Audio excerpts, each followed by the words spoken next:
Terça-feira, lição 4, sinais e prodígios. Romanos capítulo 15, versículo de número 19. Pelo poder dos sinais e prodígios, na virtude do Espírito de Deus, de maneira que, desde Jerusalém e arredores até ao Ilírico, tenho pregado o Evangelho de Jesus Cristo. Então, meus irmãos, como nós estamos nesta semana fazendo a leitura diária, reflexões diárias, até chegarmos domingo, onde estaremos estudando acerca dos dons de poder, Pastor Linaldo Renovato, nessa terça-feira, nos propõe sobre sinais e prodígios, baseado em Romanos capítulo 15, versículo de número 19. Mas, quando nós olhamos no versículo 18, nós começamos a ter uma noção maior do que está no 19. Olha o que Paulo diz no versículo de número 18. Porque não ousaria dizer coisa alguma que Cristo por mim não tenha falado, ou não tenha feito, para a obediência dos gentios, por palavras, por obras, pelo poder dos sinais e prodígios, na virtude do Espírito de Deus, de maneira que, desde Jerusalém e arredores até Ilírico, tenho pregado o Evangelho de Jesus Cristo. Então, meus irmãos, sinais e prodígios na vida do apóstolo Paulo. Coisa maravilhosa quando nós vemos que o Evangelho de poder alcançou o apóstolo Paulo. Aquele homem que era fariseu, segundo a lei, estudioso das Escrituras do Antigo Testamento, um homem que perseguia a Igreja de Deus. Quando nós lemos ali em Atos, capítulo de número 8, por seu consentimento, Estevão foi apedrejado, e no caminho de Damasco, em Atos, capítulo 9, ele havia recebido carta dos sacerdotes para ir a Damasco e ali aprisionar, prender, fechar aquele ponto de pregação aonde os irmãos ali se reuniam para adorar o Senhor Jesus Cristo. E no caminho de Damasco, nós vemos que o Senhor Jesus lhe apareceu num resplendor de glória muito grande e ele caiu por terra e na mesma hora, é como se as escamas viessem aos seus olhos, ele não enxergou mais nada. E ele ouviu e ele perguntou, dizendo: Senhor, Senhor, quem és tu? Quem tu és? Então Jesus respondeu-lhe: Eu sou Jesus a quem tu persegues. Levanta-te, entra na cidade de Damasco, na rua direita, procura na casa um homem chamado Judas e fique ali. E assim Paulo, obedecendo àquela voz, fez conforme o Senhor Jesus lhe havia dito, e ali ficou 3 dias e 3 noites sem ver, sem enxergar, e também estava jejuando e orando.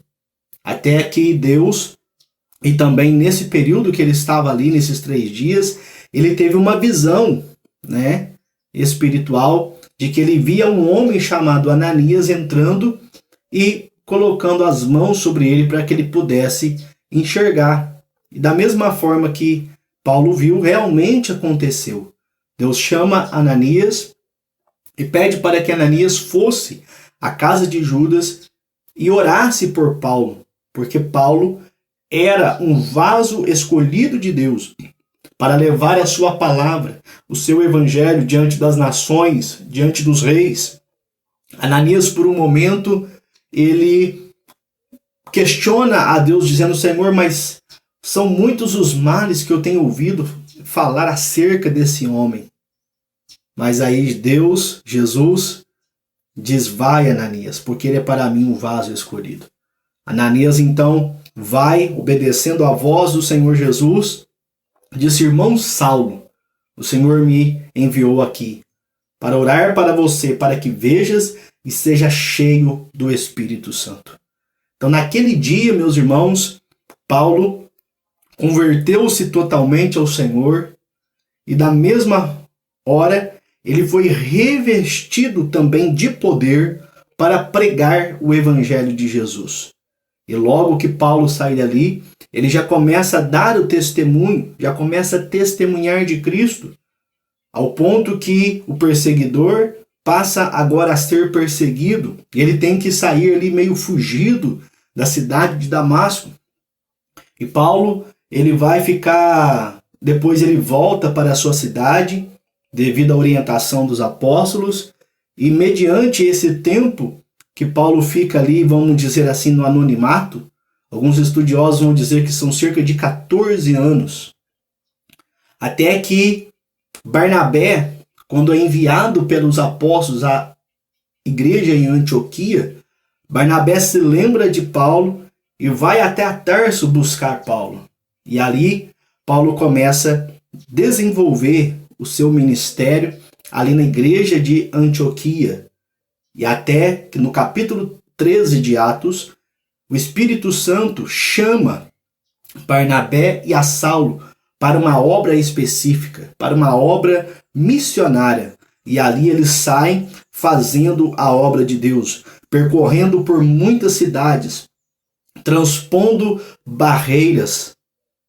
E aí, meus irmãos, nós percebemos nos registros de Atos escritos por Lucas como Deus operou sinais, prodígios e maravilhas através do apóstolo Paulo.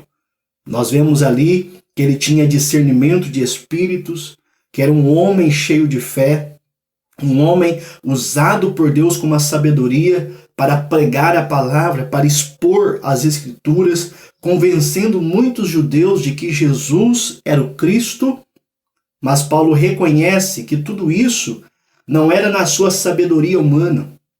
Paulo reconhece que isso tudo que ele fazia não era porque ele era dotado de algo especial, mas Paulo reconhece que tudo aquilo que ele fazia, que ele desempenhava no ministério, era pela capacitação do Espírito Santo, era pelo poder de Deus.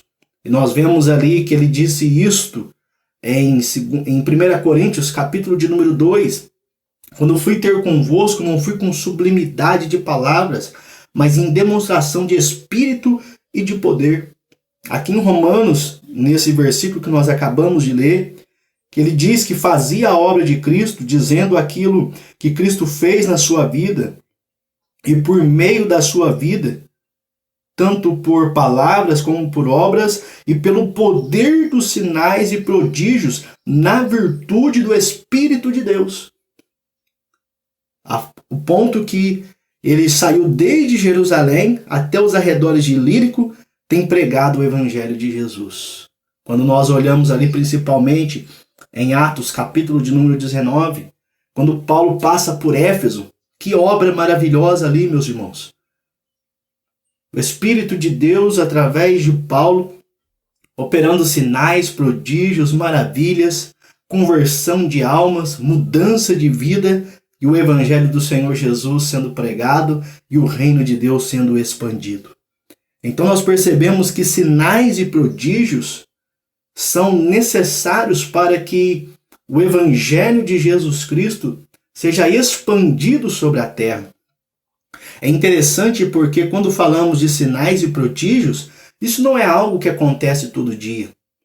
Não é algo que tem que acontecer. Isso acontece por um propósito de Deus.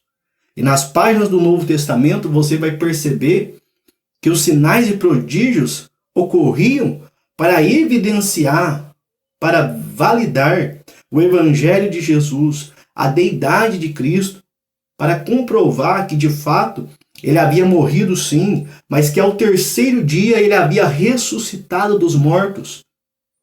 Sinais e prodígios, meus irmãos, são importantíssimos para aquele homem, aquela mulher que sai ao campo missionário para pregar a palavra de Deus, para anunciar Cristo entre os povos, muitas das vezes, como Paulo diz, aonde não havia sido ainda pregado, não havia ainda sido anunciado. Ele pode fazer sim sinais e prodígios no nosso meio? Pode. Mas isso, meus irmãos, não é para bel prazer, não é simplesmente para vermos maravilhas, não é simplesmente para aqueles que estão operando nesses dons se gabarem e serem ovacionados pela multidão. Mas sinais e prodígios, eles são para acompanhar a pregação do evangelho, principalmente a outros povos, aonde Cristo ainda não fora anunciado.